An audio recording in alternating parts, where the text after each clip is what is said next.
Hey, this is Jordan with the Bunk & Baker Mortgage Team, and I'm here today with Jill Smith, one of our favorite local agents, and we're here today to talk with you about DPA, or down payment assistance. Jill, we love working with your team. Y'all are awesome, and we love helping your clients. And a lot of them, they think, maybe I can't afford to buy a house. So what are some of the common objections or myths that you might hear from clients when they first come to you? So Jordan, the myth out there is that you need 20% to put down. Yeah, the truth is on FHA, you can go as low as 3.5% down. On conventional, it's usually 5%, but if you're a first-time home buyer, you can put as little as 3% down. VA, 0% if you qualify, right? But with DPA, the cool thing is we can wipe all that out plus cover some closing costs with anywhere from 2 to 5% of assistance. So you don't need 20%. It's a great goal just to avoid PMI or just because you think you need to, but it's not necessary. Well, thanks for clarifying. And speaking of PMI, if you start out with PMI on a conventional loan, it will go away over time, right? So PMI is not forever with the life of the loan. It's not. And at this point in time, you're probably going to refinance before it goes away anyway, right? And at that time, with the equity growth you have, paying your balance down, right? You might, when you refinance, you might have 20% equity. So they really need to look at the overall picture, the overall cost of sale, and not just what the PMI is going to be. Totally. PMI is normally pretty small. We were so excited when you guys came into our office and presented this new DPA program because it's amazing, and I think it's going to allow a lot of people who couldn't otherwise afford to buy a home be able to take that next step and start building wealth for their family. For sure. Yeah, and we love DPA. And one of the biggest things we love about it is everyone thinks that if you're going to get DPA, you have to be a first-time home buyer or you have to have a certain job, but that's not the case. As long as you qualify for a conventional FHA or VA financing and you have a 620 credit score, you're good to go. We can do DPA. So we can even stack it with other assistance programs like from the city or the county. So there's a lot of options out there for you. That's why you guys are the experts. There is an income ceiling for most of these programs, and it's gonna vary from county to county, area to area, but that's really the only thing. And we can also look at whether we need total income for the client, or we can just use whoever's going to be on the loan. So we can help adjust that income to make sure that they fit in those program guidelines. So Jordan, break it down for us. What's the difference between a grant or a forgivable? Yeah, so the DPA can be set up in two different ways, either as a grant or a second forgivable lien.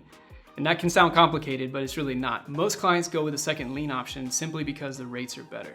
The grant is literally that, it's grant, it is free money. At closing, you get 2 to 5% of free assistance with no strings attached. You can move within 6 months, you can get relocated after a year, and none of it has to get paid back. And so the interest rate's a little bit higher, but if you think you might be in that situation, it might be a good trade-off for you if you want the flexibility. But on a second lien, most clients go with that because the rate's simply a little bit lower. And most people plan to be in their home for at least 3 years.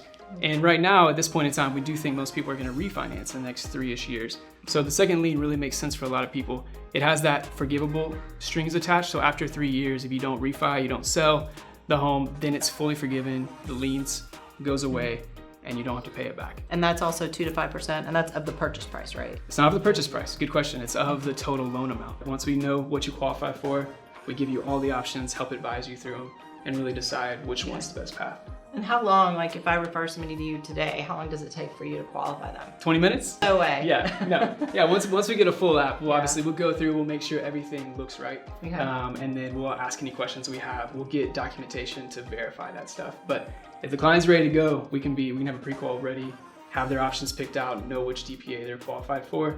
I mean, honestly, in just an hour or so. But we try to be as quick as 24-hour turn time on qualifications. Okay. So Jordan, tell us a story about a client of ours that you recently worked with and how you were able to get that deal to the table. Yeah. So Chanel, shout out to Chanel, she did a great job. She was able to negotiate additional seller credits to actually keep her clients' cash to close at 0. So on top of the DPA assistance, it was a special program. We got them in just in time.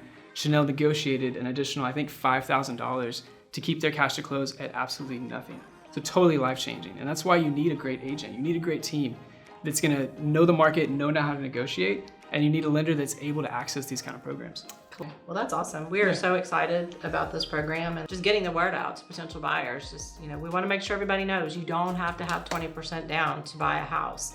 That's why you need a great agent, someone that's able to negotiate on your behalf, that knows the market, knows how to get you the best deal, and a great local lender that has access to these programs for you. When you're ready to take the next step, you know who to call. Collaboration is key. The Jill Smith team and Bunk & Baker.